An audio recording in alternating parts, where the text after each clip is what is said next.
Estamos no ar, chegando o nosso boletim 24 da história do canal sobre automobilismo, sobre Fórmula 1. Assuntos do dia de hoje. Olha só, tem muita coisa interessante, como de costume, aqui para você. Por que a poeira do freio é um grande problema em 2022 para a Fórmula 1? Nelson Piquet é chamado para processo na Justiça Federal do Brasil, após acusações de linguagem racista e homofóbica. A causa está em 10 milhões. Russell aponta para uma solução simples para o enigma dos limites da pista da Fórmula 1. Mercedes se torna a primeira equipe esportiva global a investir em combustível de aviação sustentável. Palmer espera uma Mercedes forte na França, mas aponta uma armadilha. Haas impressiona Mercedes e Ferrari com abordagem diferente. Marechais da Áustria explicam resposta lenta ao fogo de Sainz. Schumacher discute como lidar com o legado do seu pai. Wolff destaca como os regulamentos estão sendo violados. Lando Norris faz sugestão para a câmera de pedal. Ex-diretor de corrida da Fórmula 1 Michael Masi quebra silêncio após deixar a FIA. Verstappen fala que nunca teve ídolo. E por que Verstappen nunca sucumbe à pressão? Vamos responder aqui para você e também trazer a classificação do campeonato. 14 itens super interessantes para você, então vem comigo, deixa o like já. Se gosta do nosso conteúdo, se inscreva, aquela coisa toda, assim você não perde nada. Também acesse nosso site, é o informatudo.com.br. Se quiser doar algo para o nosso canal, quiser e puder, nosso Pix também está aí na tela para você. Então vem comigo, roda a vinheta, já volto com as informações.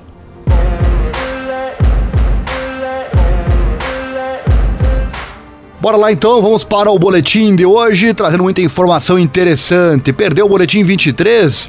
Então eu deixarei ele aqui no card ou no link na descrição para você poder ver a hora que você quiser. Acesse nosso site também, informatudo.com.br/esportes, entre lá em Automobilismo News e fique por dentro de tudo que está acontecendo. Também lembrar aqui o nosso parceiro aqui na internet, lá no Facebook, o grupo Fórmula 1 Brasil Racers. Visite a página e participe deste super grupo lá na internet.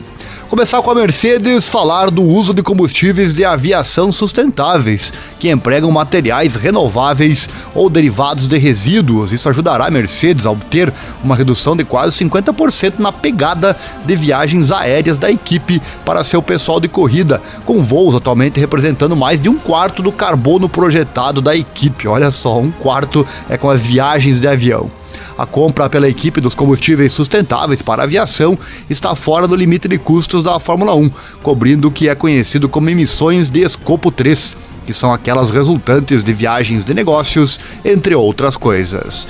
O investimento multimilionário nos combustíveis fará parte do esforço da Mercedes para ser net zero até 2030, conforme verificado pela Science Based Targets Initiative. Falando do investimento em combustíveis de aviação sustentáveis, que atualmente são limitados em termos de quantidade, mas que a Mercedes sente oferecer uma oportunidade imensa para o futuro, o chefe da equipe Toto Wolff disse: o combustível de aviação sustentável tem o potencial de transformar a maneira como nós viajamos e o impacto que temos no meio ambiente. Este é um tema sobre o qual penso muito pessoalmente e profissionalmente. Eu voo muito, a equipe voa muito. Se devemos voar, precisamos encontrar uma maneira melhor de fazê-lo, e o SAF é a melhor solução disponível para uma indústria de aviação no momento.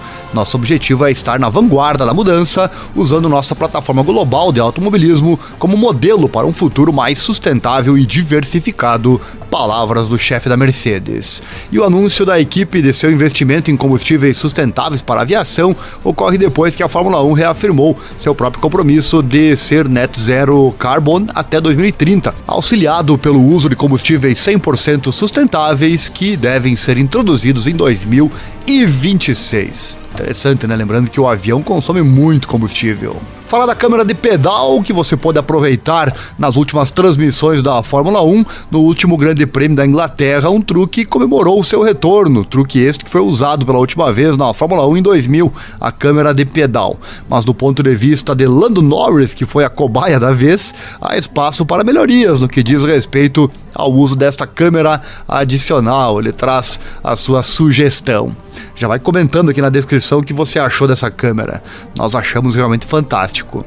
Na Bélgica 2000 estava no carro do Pedro de la Rosa e foi colocado acima e ligeiramente ao lado dos pedais para que os movimentos dos pés fossem claramente visíveis. Em Silverstone, por outro lado, a câmera estava localizada na parte inferior da área dos pés, ao lado da coluna de direção e apontada para a parte inferior dos pedais. Depois de rever as imagens do seu carro, Norris admitiu que não mostrava muito. A imagem, inclusive, ela mostrava como se tivesse invertido, Ele falou, abre aspas, acho que, como não há pedal de embreagem, sempre parecerá um pouco mais simples e monótono. Isso é um fato. Andando na embreagem e andando no calcanhar e na ponta do pé e tudo, foi o que eu fiz muito em 2014, no Campeonato Júnior de Gineta. Você tem a sensação de que há muito mais acontecendo. E realmente não é fácil fazer algo assim, mas também é muito divertido. Agora, é muito mais fácil, você só precisa frear e acelerar. No entanto, esse também foi o caso em 2000, quando a câmera do pedal foi usada pela última vez. Tá aí palavras então do Lando Norris, exceto essa última, que é realmente uma informação. Lá em 2000 também era dessa forma. Eu vou deixar aqui um vídeo que está no link na descrição, o vídeo da câmera acontecendo, não vou colocar aqui no YouTube por questão de direito autoral, mas lá no site informatudo.com.br/esportes, link na descrição, você pode verificar o comparativo do carro junto com a câmera. E é por isso que Norris sugere então que a vista de cima dos pedais, como naquela época, poderia ser melhor. Ele fala, acho que deveria ser o contrário. O que você pode ver bem agora é o movimento dos pedais, o quão forte você pressiona um dos pedais. Obviamente, de uma perspectiva diferente, você veria a frente, mas também não veria o movimento. De qualquer forma, olhei para o vídeo antigo com o qual eles o compararam e parecia muito mais cru do que agora. Mas acho que é assim mesmo. Palavras do Lando. E não há muito espaço para colocar uma câmera, ele admite. Falando, tenho certeza de que pode haver uma posição um pouco melhor para ver as coisas, mas não há muito espaço lá.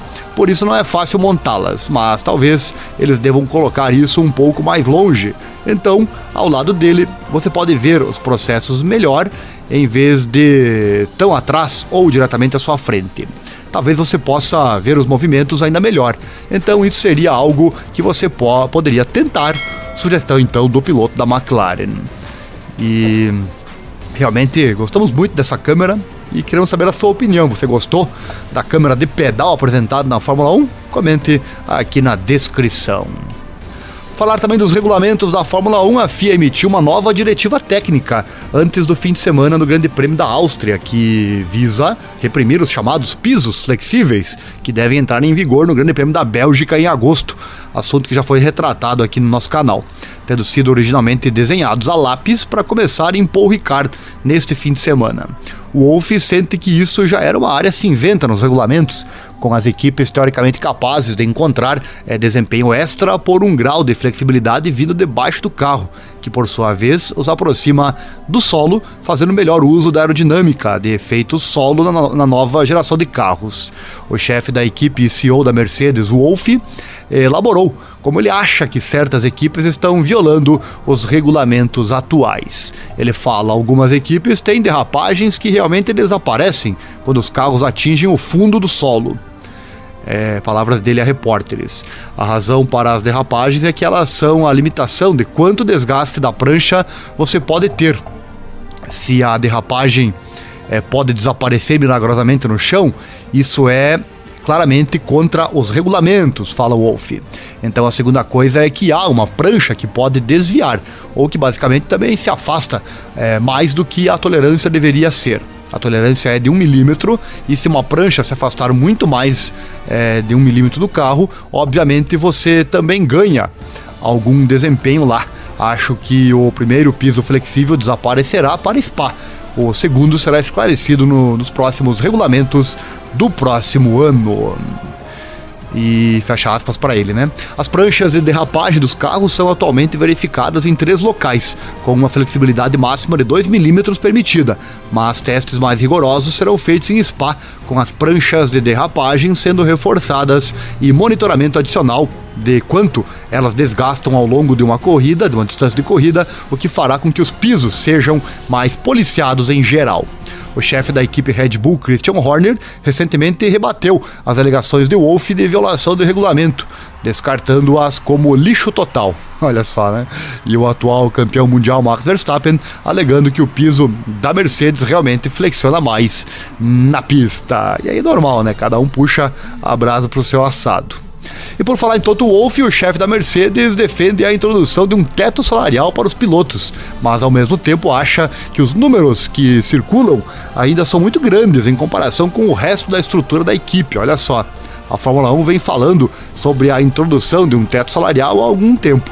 Os salários de todos os funcionários de uma equipe de Fórmula 1 estão atualmente incluídos no limite orçamentário, mas não os dos pilotos e dos seus funcionários mais bem pagos da equipe de corrida. Ele fala, isso certamente se tornou um tema controverso. Por um lado, a Fórmula 1 está crescendo como nunca antes, o que traz muito dinheiro para os cofres. Mas, por outro lado, as equipes não podem mais gastar tanto devido ao limite do orçamento. E de acordo com o Wolff, isso ocorre principalmente às custas dos funcionários. Ele fala, temos 140 milhões de dólares para 1.000 pessoas. Não poderíamos nem pagar a inflação com esse valor. Não poderíamos nem pagar a inflação com inflação, ele disse. E ao mesmo tempo, no entanto, fala-se de 30 ou 40 milhões que devem ser definidos como limite superior para apenas 2 pilotos. Para o Wolff, isso é inapropriado, considerando isso.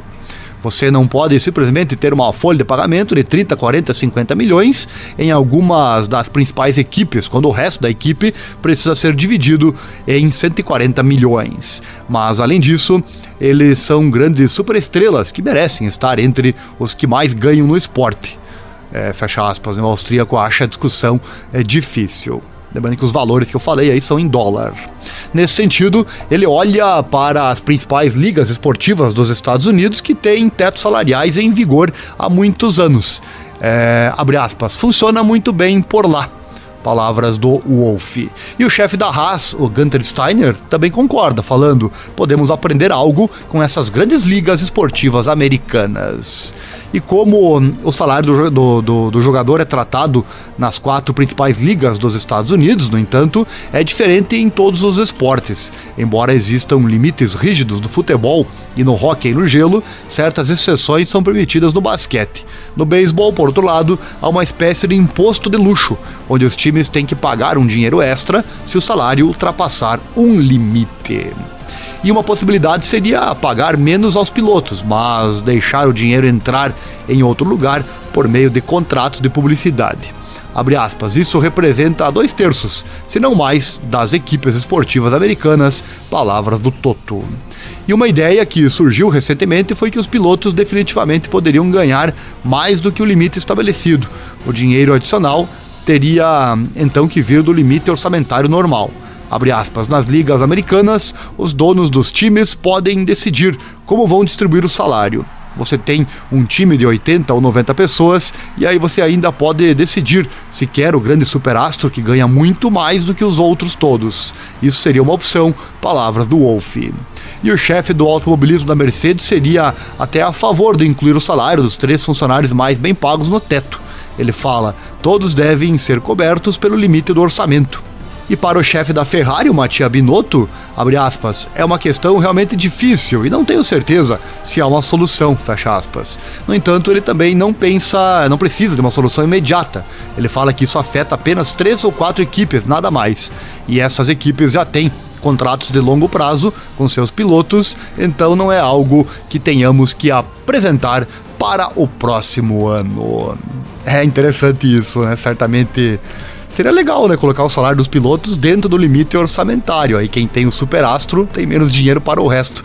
Isso aí, sem dúvida, assim como o próprio teto orçamentário, é muito bacana para a Fórmula 1 em si, mas gera muitas críticas, claro, com relação às equipes que acabam ficando sem dinheiro para os seus desenvolvimentos. Isso é realmente um problema, mas que o limite orçamentário realmente dá uma nivelada nas equipes, e esse é o objetivo dele, com certeza é um objetivo completamente atingido. E você gosta desses superastros ganhando muito mais que os outros? É com certeza um assunto bastante polêmico. Seguindo por aqui, vamos falar do Schumacher pai e Schumacher filho. A carreira do alemão de 23 anos na Fórmula 1, que está em sua 2ª temporada, agora está de volta aos trilhos após um período difícil no início da campanha. Embora não tenha sido surpresa que ele não conseguiu marcar um ponto em seu ano de estreia, com o carro da Haas pouco competitivo, pontos de interrogação começaram a surgir quando Schumacher estendeu essa série sem gols para 31 corridas e teve apenas uma série de quedas para mostrar seus esforços em 2022. Houve até especulações sobre seu futuro, mas de repente tudo mudou e o filho do Michael Schumacher, o 7 vezes campeão do mundo, saiu da marca com um 8º lugar no Grande Prêmio da Inglaterra e depois um excelente 6º lugar na Áustria. Realmente foram duas provas finais, as últimas provas realmente fantásticas. Ele agora está mostrando novamente porque continua fazendo parte da academia de pilotos da Ferrari, a equipe com a qual seu pai desfrutou de uma era de ouro nos primeiros anos deste século.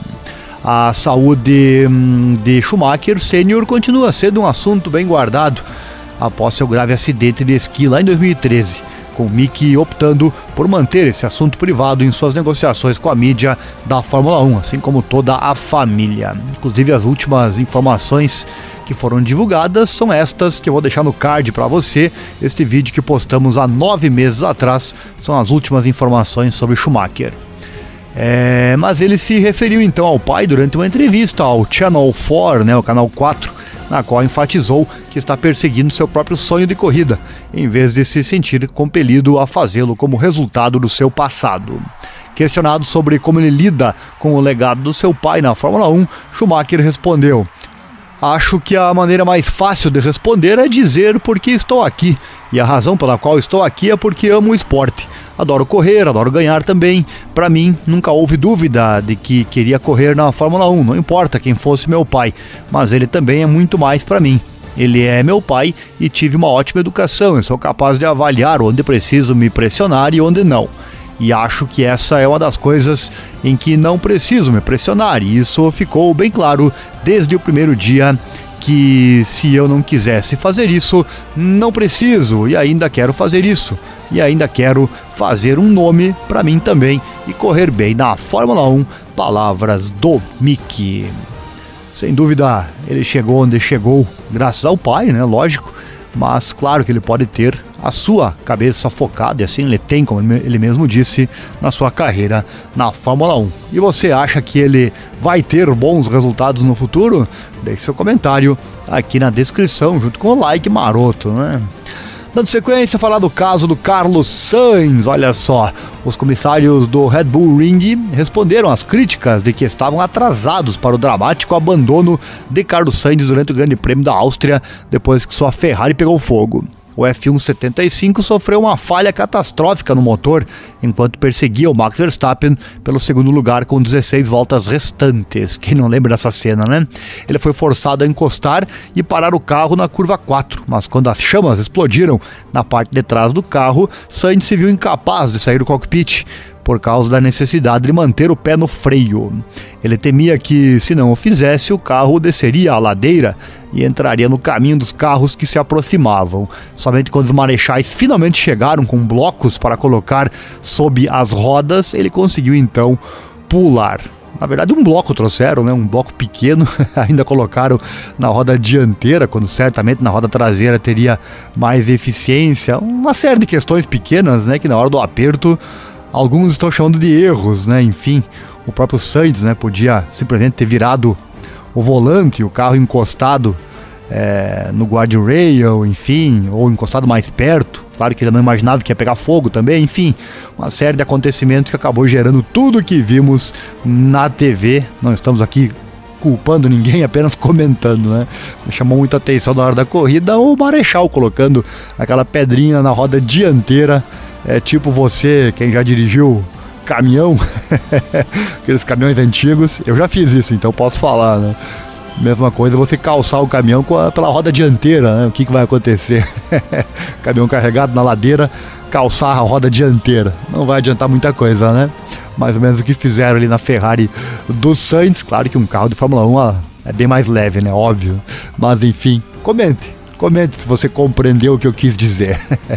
Bom, seguindo aqui no momento, o Sainz estava claramente descontente com o tempo que foi forçado a esperar no carro em chama, né, antes da chegada dos fiscais. Abre aspas, eu estava chamando os fiscais para me ajudar, colocar algo nos pneus para parar o carro, mas acho que todo o processo foi muito lento. Ou foi um pouco lento, ele disse, né? Em algum momento houve tanto fogo que eu realmente tive que me mexer, né, e pular de forma independente.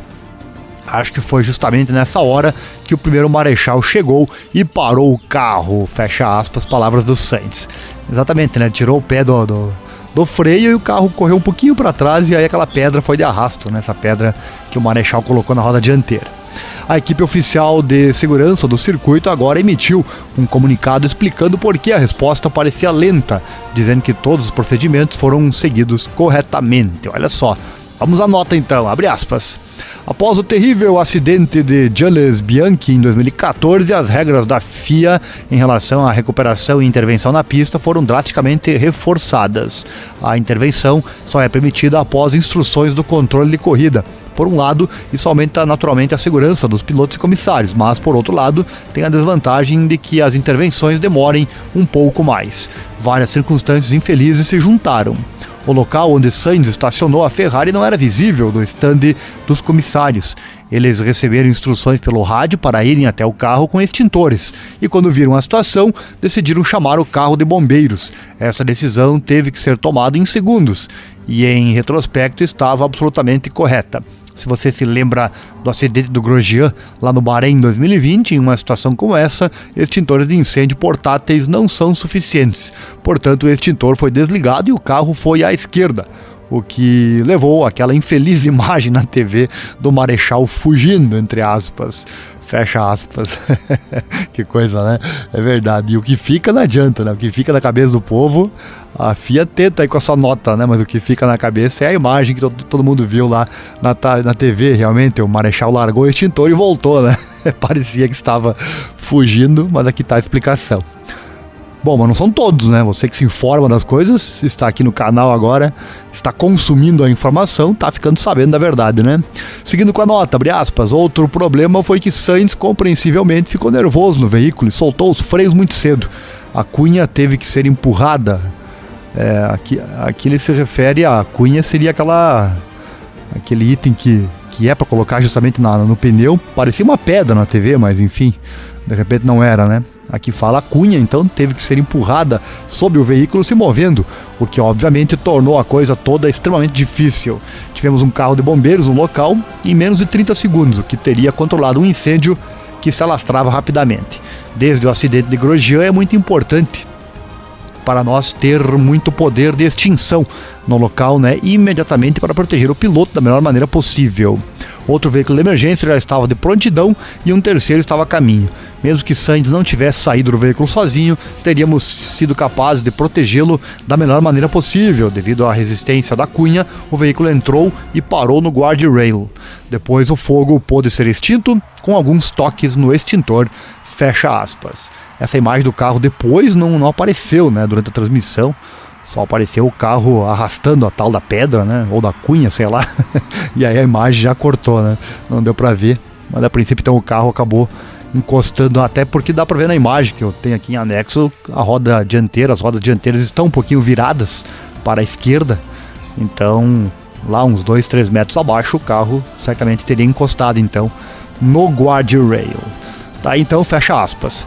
E mesmo assim o incidente não parecia bom na TV, como os marechais reconheceram. Olha só, abre aspas.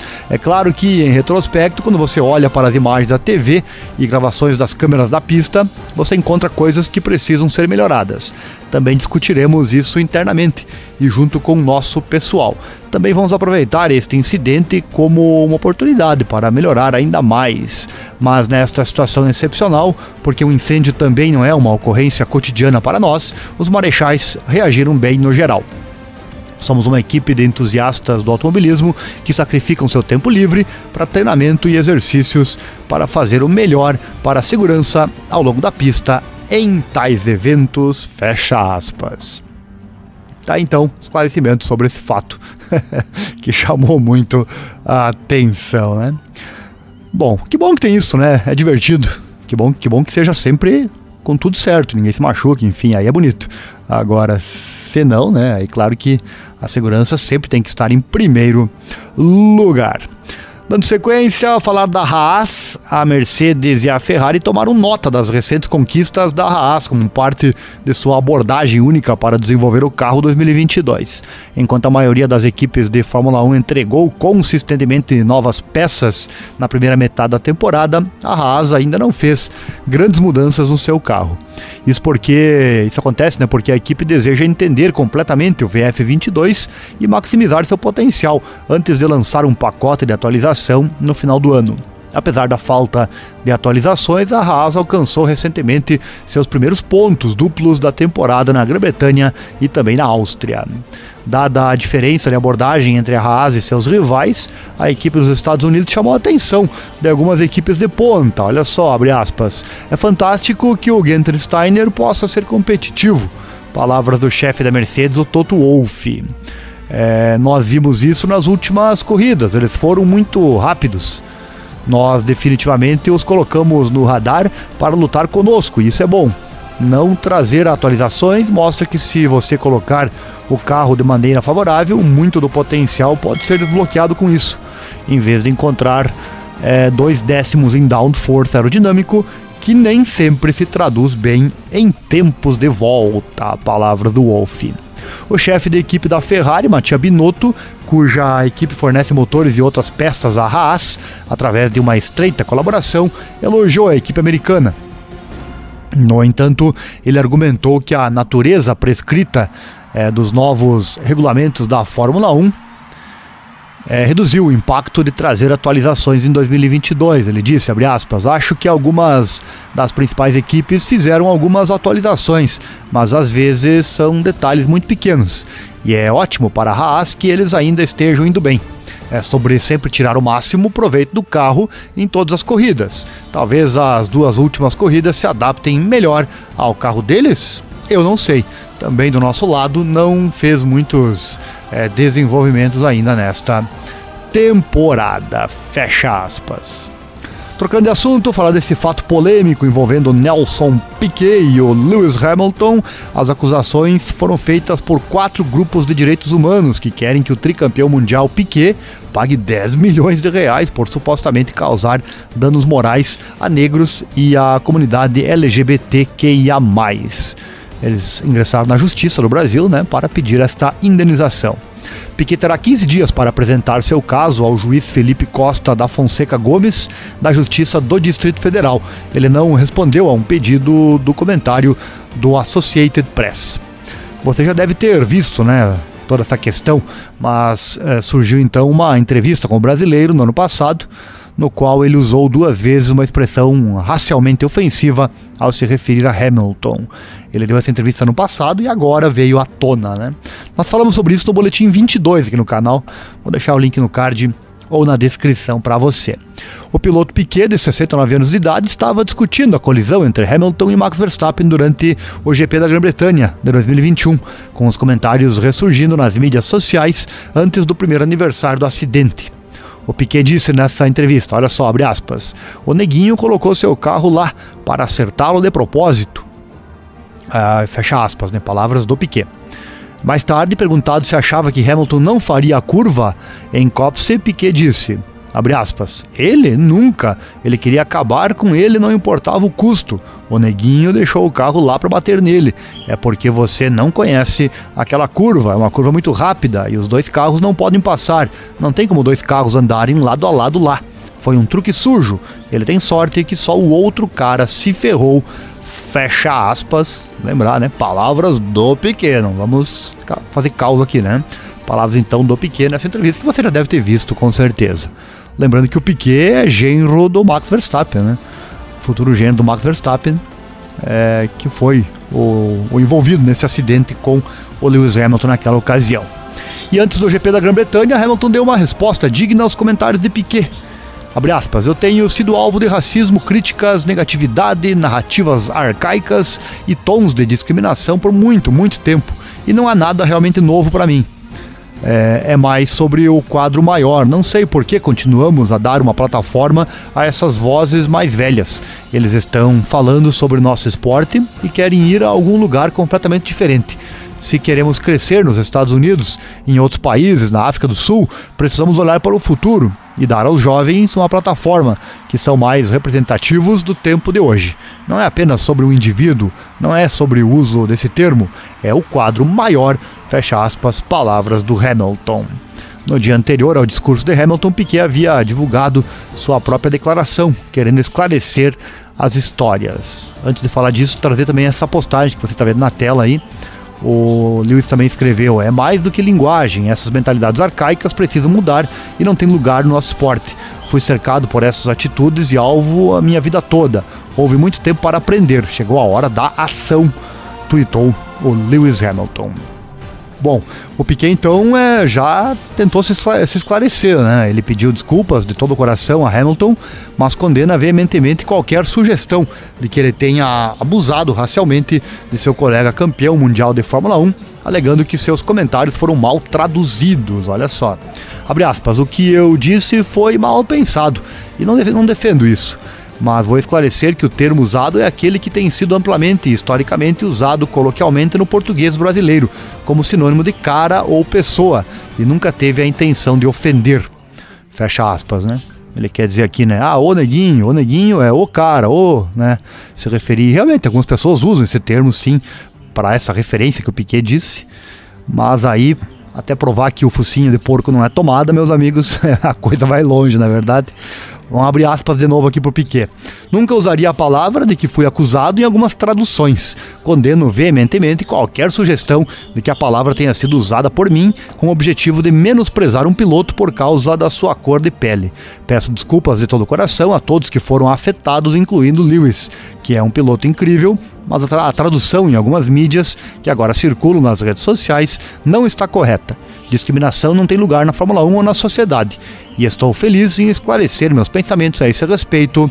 Fecha aspas. Não há dúvida, certamente uma tradução pode sim ser mal feita. Agora, se foi, não foi, como eu já disse, aí não somos nós aqui que vamos julgar. Deixe seu comentário. Você acha que ele teve cunho racista nesse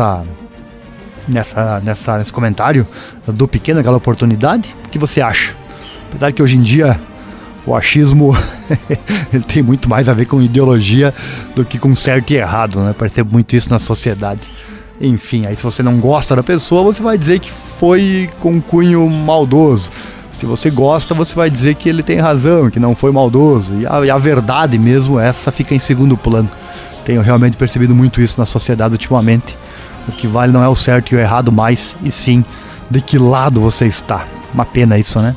Mas enfim, isso não somos nós que vamos esclarecer o fato, e sim a justiça. Torcer que ela seja correta nesse caso, né? Assim como qualquer outro. Bom, outras imagens também surgiram de Piquet usando um insulto homofóbico contra Hamilton, juntamente com linguagem racialmente ofensiva, ao falar em um podcast no ano passado. Olha só, essa aqui piora a situação, né? Falando no podcast, Piquet disse: Keke Rosberg era uma merda, ele não vale nada, seu filho ganhou um campeonato. Fecha aspas, né? E questionado se ele estava se referindo a Nico, ele disse sobre Hamilton, abre aspas, o neguinho devia estar dando naquela época, ele era muito ruim, fecha aspas. Complicado, né? É complicado, com certeza. Piquet vai ter que então se explicar, vamos aguardar os próximos capítulos quando surgirem, você fica sabendo aqui. Trocando de assunto, falar então do Verstappen, Max é rei quando se trata de atuar sob pressão. Isso foi claramente visível em sua primeira corrida na Red Bull, quando Kimi Raikkonen engasgou no pescoço do holandês na batalha pela vitória. Verstappen manteve a calma e se tornou o mais jovem vencedor de um grande prêmio de todos os tempos. Desde então, a autoconfiança do piloto parece ter crescido, que quase ele não comete erros em 2022. O campeão mundial explica que sua capacidade de atuar sob pressão tem a ver com confiança. Estar relaxado faz parte do Verstappen desde cedo, diz ele em entrevista a Servus. Abre aspas, meu pai sempre foi duro, mas eu sempre fui muito relaxado. Ele disse que eu estava sempre muito relaxado e precisava estar um pouco mais focado. Mas eu estava tipo, vou ver o que acontece amanhã. Eu estava preocupado com isso, fecha aspas, né? Aí o pai dele fala, eu estava preocupado com isso. Quando você pilota para uma equipe, você tem que ligar para eles e dizer o quanto você quer. Max só teve contato com seu engenheiro de corrida e nosso engenheiro de dados, e foi isso. Fecha aspas, palavras do pai Jos Verstappen. E o campeão mundial era, portanto, diferente do seu pai e não queria forçar algo assim. Verstappen, pai, é muito mais apaixonado por isso. Abre aspas, quero saber o que está acontecendo, quero saber de onde vieram as novas peças. Muitas vezes eu sabia disso antes que ele soubesse, fecha aspas. No entanto, o pai Jos percebe que seu filho é diferente nisso e depois dos sucessos que alcançou, ele entende que isso funciona melhor para seu filho. Ele fala dessa forma, ele fica calmo e funciona melhor para ele. Palavras do Jos Verstappen. E é verdade, a mesma fórmula não funciona igualmente para outras pessoas, né? Muitas vezes, às vezes sim, às vezes não.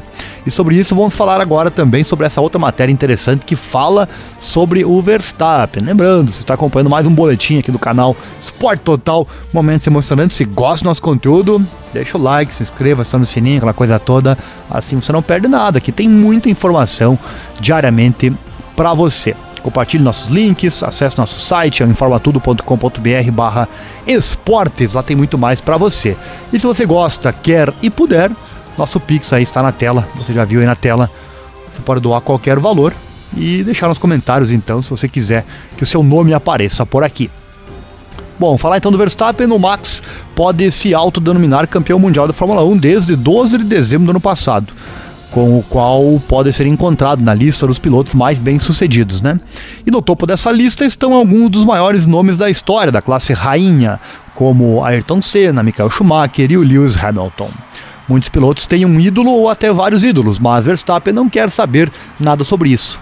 O conselheiro da Red Bull, Helmut Marko, compara Verstappen com Senna, mas ele não se aquece com esse tipo de comparação.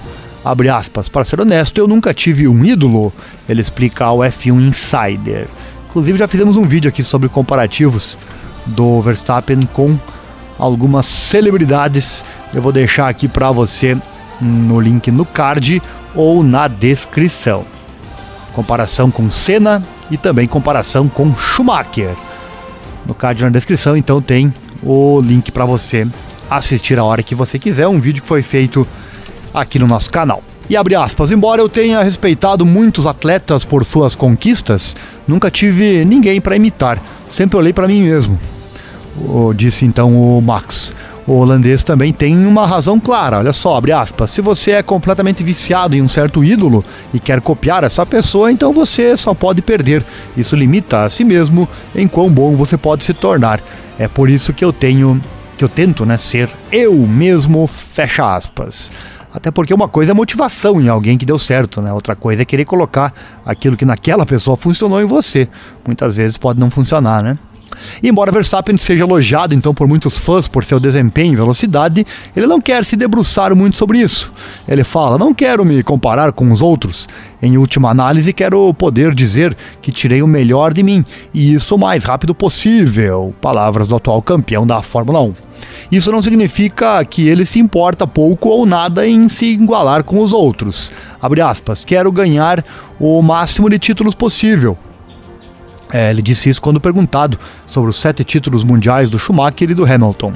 Abre aspas, mas não perco tempo pensando em quantos são, porque como eu disse, também depende do material. Se eu não chegar a esses números, não vai me deixar deprimido. Palavras do Verstappen. Tá aí mais uma declaração dele. E eu quero deixar aqui no card ou na descrição para você também uma entrevista bem interessante que ele deu antes de ser campeão do mundo, dizendo que estaria de saída da Fórmula 1. Assista que vale a pena. E deixe nos comentários o que você acha disso. Últimas matérias, nosso boletim chegando. Falar agora do Michael Masi, o controverso Masi. Ele falou pela primeira vez desde sua atuação controversa na corrida de Abu Dhabi, lá em 12 de dezembro, que permitiu a Max Verstappen vencer Lewis Hamilton e ficar com o título. Aquela frase do Toto Wolff dizendo "No, Michael, no". That is not right. Não, Michael Masi, não, isso não está certo.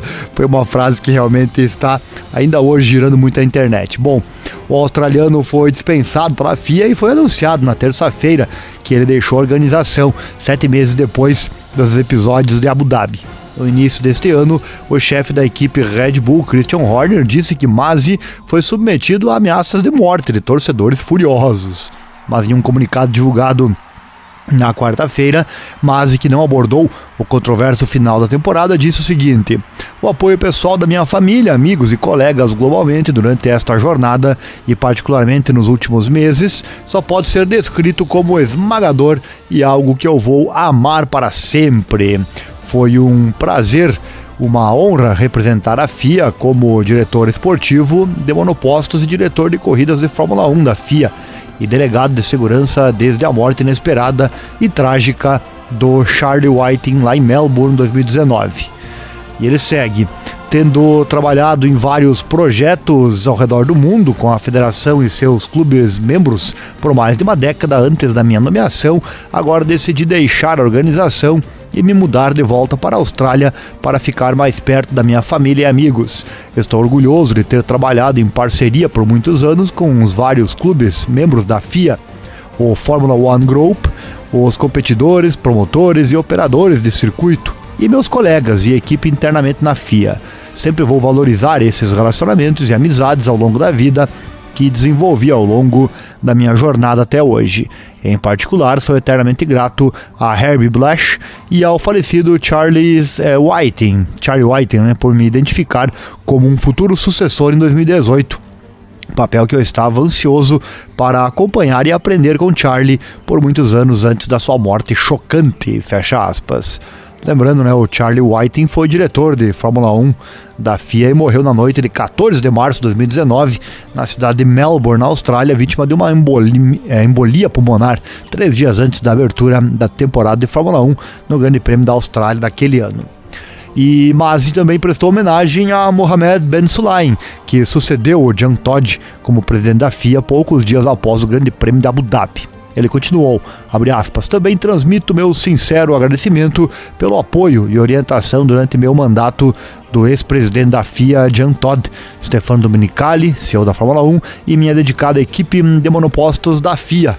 Obrigado ao presidente da FIA, Mohammed Ben Sulayem, e sua equipe presidencial por seu apoio pessoal desde sua nomeação e desejo-lhes o melhor para o futuro. Encerrou então o Michael Masi. Então tá aí, agora ele é passado para a FIA, não está mais no corpo de funcionários da FIA, mas jamais vai sair da cabeça dos fãs, né? Dos fãs da Fórmula 1, né? Jamais. Alguns felizes, outros tristes, mas a certeza que ninguém vai esquecer dele e daquilo que aconteceu lá em Abu Dhabi, né? Enfim, se foi certo, se foi errado, esse mérito não vamos entrar, já falamos muito sobre esse assunto aqui no canal. Dando sequência, bola pra frente e falar da Mercedes e a próxima etapa, que é a França, né? O grande perdedor em termos de desempenho em relação aos anos anteriores é a Mercedes.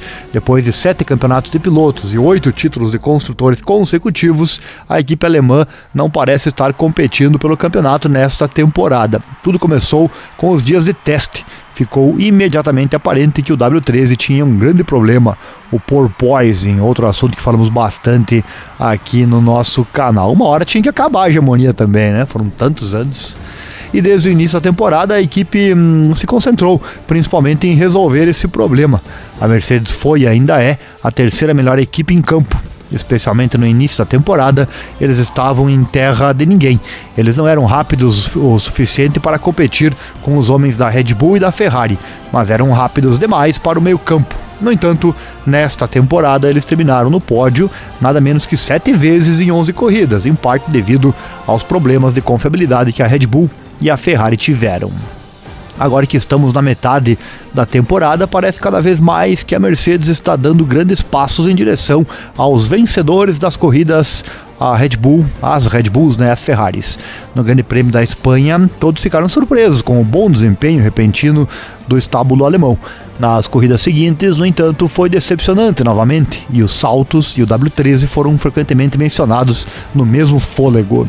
A razão foi que Mônaco e Azerbaijão não são circuitos iguais, e isso não se encaixa na Mercedes. Nos circuitos mais equilibrados que se seguiram, a Mercedes voltou a ser um pouco mais competitiva, especialmente na corrida em casa dos dois pilotos da Mercedes em Silverstone. A Mercedes também mostrou velocidade na Áustria, e Lewis Hamilton largou da DP8 em parte devido a um acidente na qualificação, mas acabou no pódio. No entanto, não foi o suficiente para acompanhar o RB18 e o F175, mas o analista de Fórmula 1 e ex-piloto da F1, o Jolyon Palmer, estima que as chances da Mercedes na França sejam altas. Ele deu entrevista ao site da Fórmula 1, o site oficial F1.com. Circuito Paul Ricard na França é, de acordo com Palmer, um dos circuitos mais suaves do calendário. Tem principalmente curvas de média e alta velocidade. A Mercedes sempre se saiu bem lá no passado, disse ele. Desde o retorno do circuito ao calendário, a Mercedes venceu o Grande Prêmio 2 das 3 vezes. Eles quase marcaram um hat-trick, mas em 2021 Max Verstappen assumiu a liderança de Hamilton a uma volta do fim. Lembra dessa? Pois é, né? Abre aspas, a Mercedes sempre se saiu bem lá no passado e certamente é a sua melhor chance este ano de competir pela vitória por mérito próprio, fecha aspas, disse Palmer. E todo mundo já está esperando e falando, né? A vitória da Mercedes está cada vez mais próxima, pode acontecer a qualquer momento e Paul Ricard certamente é um ótimo candidato. Comente aí, será que dá? Embora Palmer pareça otimista nisso, ele ainda vê um obstáculo na Mercedes. Abre aspas, até agora a velocidade de corrida da Mercedes é significativamente melhor do que a velocidade de qualificação. Se eles querem vencer na França, eles têm que ser mais rápidos no sábado para lutar desde o início. E ele segue, uma coisa é ter velocidade de corrida para igualar a Red Bull e a Ferrari, mas se você desistir de tantas posições no sábado como eles estão fazendo atualmente, uma vitória sempre será difícil. Foi isso que lhes custou muito nas últimas corridas, fecha aspas. Verdade, né? Quanto mais lá atrás você largar, mais difícil você chegar à frente, né? Porque enquanto você vai tentando passar, os ponteiros vão abrindo, né? E aí no final da corrida, claro, acaba fazendo uma grande diferença. Vamos aguardar. Logo ali, Paul Ricard. Estaremos lá narrando tudo para você aqui no canal. Fique ligado. Dando sequência a falar da famosa parte verde, os limites da pista, e o George Russell acredita que há uma solução simples e eficiente para resolver o problema constante de limites de pista da Fórmula 1. A cada fim de semana de corrida que passa, o debate sobre violações de limites de pista, linhas brancas e penalidades aparentemente se intensifica. Na Áustria, da última vez, o tema esteve sempre presente na qualificação e especialmente no dia da corrida, quando 43 violações do limite de pista foram notadas pelos comissários, com sanções de 5 segundos aplicadas a vários pilotos por reincidências. Foi algo realmente incrível. E nenhum sofreu mais por quebrar a linha branca do que Sérgio Pérez, da Red Bull, que fez as paradas no segmento final da qualificação de sexta-feira apenas para descobrir, após a sessão, que sua melhor volta no Q2 havia sido excluída, o que automaticamente anulou todas as suas voltas no Q3. Aí vai uma crítica à FIA, né? Deixaram acontecer todo o Q3 para só depois vir com essa punição, né? Será que falta câmera para verificar os erros? Incrível essa demora aí, né? Jamais isso pode acontecer, né? Jamais, a punição tem que sair logo. É o medo de cometer erros, né? Esse medo de cometer erros acabam cometendo esse tipo de situação, mas enfim. E os limites da pista tornaram-se uma fonte inesgotável de frustração para todos os pilotos, seja na qualificação ou na corrida no domingo. O pomo da discórdia dos pilotos não está apenas na regra, mas em como ela é aplicada de forma inconsistente. Alex Albon da Williams, em particular, ficou confuso com uma sanção imposta a ele no GP da Áustria, por forçar Lando Norris da McLaren a sair da pista. Ele fala: quero dizer, há uma espécie de preto e branco do que você pode e não pode fazer, mas nunca há um preto e branco quando você corre, porque cada incidente é diferente. É uma posição tão difícil para todos os envolvidos, mas está ficando um pouco fora de controle, fecha aspas, disse ele lá na Áustria. Palavras do Russell, né, lá na Áustria. e ele acredita que o bom senso deve ditar o retorno generalizado de um impedimento simples e eficiente às transgressões, que são as armadilhas de cascalho. Olha só, ele disse, isso remonta à causa raiz. Se houvesse uma armadilha de cascalho lá, provavelmente os dois pilotos teriam tratado isso de maneira diferente. O resultado teria sido diferente, a penalidade poderia ter sido diferente. Precisamos, em vez de andar em círculos e tentar encontrar o melhor compromisso, resolver a causa raiz. Então, não estaremos nessa situação, fecha aspas, palavras do Russell. Só que a parte verde é justamente para ter esse motivo, né? Tem essa função, né? Em vez de ter brita ali, tem uma parte verde que evita do carro escapar. Esse é o objetivo da parte verde. E no caso aqui o Russell sugere colocar brita, então, para que os pilotos acabem sendo então penalizados por si próprios quando entrarem nesse local. Mas enfim, né? Isso aí é mais para as corridas de moto, né? Onde acontecem quedas. E por esse motivo tem a parte verde e a queda pode causar danos mais severos, né? No caso de um carro de Fórmula 1 não é tanto, mas pelo menos acredito que a função seja a mesma, né? Evitar um acidente, um escape de pista. Por isso que temos essa fatídica parte verde da pista. Porque o problema é que os pilotos vão cada vez mais no limite, né? Se tiver parte verde até na mureta, é até lá que eles vão, né? É assim que funciona. Bom, para Russell, a margem, às vezes ridiculamente pequena, pela qual um piloto é julgado por ter violado um limite de pista, é problemática. Ele fala, é tão difícil para nós pilotos no momento julgar uma linha branca, pois você não pode sentir uma linha branca. Correndo lado a lado, se você for empurrado, você manterá o pé para tentar atacar novamente na próxima curva. Mas se houver uma armadilha de cascalho lá, ou algo que irá penalizá-lo, ambos os pilotos vão abordá-lo de forma diferente, disse ele. Mas entrar no debate e oferecer seus pontos de vista esclarecidos só é útil se a FIA e os oficiais estiverem ouvindo os pilotos, né? Abre aspas, acho que nos sentimos ouvidos, mas eles não podem simplesmente mudar as regras semana após semana. Quando um piloto aparece e fala, acho isso, acho aquilo. Eles precisam manter suas armas, mas isso só precisa ser aplicado de forma consistente e precisa ficar claro para todos nós. Acho que as penalidades precisam ser um pouco mais consistentes e isso só acontecerá se houver consistência das pessoas que policiam os regulamentos. Palavras então do George Russell. E para fechar aqui o boletim, antes de trazer a classificação do campeonato, falar da poeira dos freios, olha só, né? Talvez o assunto mais interessante aqui deste boletim, apesar que teve muita coisa bem bacana, né? Deixa o like, se inscreva, aciona o sininho, aquela coisa toda. Bom, a FIA gostaria então de conversar com as equipes nas próximas semanas sobre se são ou não necessárias medidas para combater o problema da poeira do freio. Os pilotos queixam-se de que constantemente batiam no rosto e inalavam poeira de freio enquanto pilotavam, o que poderia levar a problemas de saúde, olha só, hein? Sebastian Vettel, em particular, levantou a questão após a corrida na Áustria, quando chegou a rodada de entrevistas com o rosto empoeirado. Abre aspas, para ser honesto, isso é algo que eles precisam trabalhar, porque o design do duto de freio dianteiro está soprando toda a poeira do freio em nossas caras este ano, e isso não é uma coisa boa.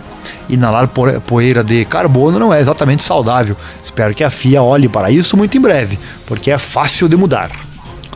E os regulamentos foram alterados para 2022 em relação ao design do duto de freio, para limitar a capacidade das equipes de criar desbotamentos aerodinâmicos soprando ar pelas rodas. Como resultado, foi feita uma tentativa de centralizar o fluxo de ar com a introdução de uma ventilação obrigatória voltada para trás. No entanto, isso parece ter causado o problema da poeira do carbono. Sob os regulamentos anteriores, as equipes conduziam não apenas o fluxo de ar, mas também o calor e a poeira dos freios diretamente para o exterior através da banda de rodagem. Essa liberdade levou a uma série de soluções fortemente focadas nos benefícios que as equipes poderiam alcançar do ponto de vista aerodinâmico. Isso não apenas levou a designs complexos de pinças de freio, mas também a soluções como o eixo soprado e designs de aro sob medida. Você acompanha as imagens que são do desenhista da Fórmula 1, né, o Giorgio Piola. E os novos regulamentos para 2022 foram projetados para reduzir ainda mais a geração de washout. Isso também inclui aros unitários e tampas de aro, com o tambor externo formando uma vedação para que o fluxo de ar só possa entrar e sair dos orifícios dianteiro e traseiro. As equipes ainda têm alguma margem de manobra para gerenciar criativamente o calor e o fluxo de ar dentro do tambor de freio. A maioria das equipes optou por uma carenagem que envolve o disco de freio, como o Red Bull RB18. A forma, tamanho e posição das entradas e saídas são especificadas nos regulamentos, com as equipes de projeto tendo alguma margem para individualidade. No entanto, o escapamento traseiro pode ser um aspecto do design que a FIA está analisando para alterar o caminho da poeira do freio, talvez dando às equipes muita margem de manobra, nesse estágio inicial do ciclo de regras. Deve-se lembrar também que o diâmetro dos discos de freio aumentou significativamente para 2022. Agora está entre 325 e 330 milímetros, em vez de um máximo de 278 milímetros. Então, em teoria, há mais poeira a ser ejetada. E além disso, o diâmetro dos orifícios de resfriamento perfurados que passam pelo disco de freio agora devem ser de pelo menos 3 milímetros, o que afeta drasticamente o número e o design dos orifícios usados. Os regulamentos agora também deixam claro que não são permitidas aberturas de resfriamento nas pastilhas de freio. Na soma desses fatores, pode acontecer que a poeira de freio aumente devido a essas mudanças fundamentais na liberdade criativa da equipe. E em consulta com as equipes, os detalhes de construção dos discos e dutos de freio entrarão em foco, porque é importante encontrar uma boa solução sem destruir as razões pelas quais o ar não é expelido do carro. E a longo prazo é possível que a FIA considere algo ainda mais radical, como mudar então o material dos discos. Por que não, né? Se não há outra solução, por que não mudar o material dos discos? Então essa é a última matéria aqui do boletim, mas eu quero fechar também trazendo, como de costume, a classificação do campeonato. Pilotos: Max Verstappen lidera com a Red Bull com 208 pontos, Charles Leclerc com a Ferrari é o segundo, 170, são 38 pontos agora de diferença, né? Uma boa vantagem para Verstappen, mas ainda dá para chegar, né? Que bom, tomara que fique assim até o final, queremos emoção aqui no canal. Sérgio Pérez é o terceiro, tem 51 pontos, 19 a menos que o Charles Leclerc, né? Também Carlos Sainz vem em quarto com a Ferrari, 133 pontos. Tá aí a briga Red Bull e Ferrari. Depois temos uma Mercedes em quinto com o George Russell, 128 pontos, com Hamilton na sequência, também com a Mercedes, e 109 pontos. A melhor McLaren aparece em sétimo com Lando Norris e 64 pontos. Nos construtores, Red Bull 359 vai liderando, Ferrari a segunda, 303. São 56, né? Mercedes é a terceira com 237, as três bem à frente das demais, porque a McLaren vem em quarto com apenas 81 pontos. Por hoje é isso, meus amigos. Se gostou, deixa o like, se inscreva, acione o sininho, clique em todas as notificações, assim você não perde nada. Também considere compartilhar esse link com os seus amigos, assim podemos crescer aqui na internet e assim trazer mais e mais conteúdo para você. Nós ganhamos e você também. E caso você goste, porque se você chegou até o fim do vídeo, deve ter gostado, né? Se você gosta do nosso trabalho e quer e puder nos ajudar financeiramente, segue o nosso Pix, nosso código que é o e-mail, né? ariel.seubac@gmail.com. Você pode doar qualquer valor e caso queira que seu nome ou da sua empresa apareça no próximo boletim, basta solicitar na mensagem. Teremos o maior prazer de falar de você, tá bom? Mas caso queira que seja anônimo, não tem problema nenhum. Certo? Um grande abraço, muito obrigado e até a próxima.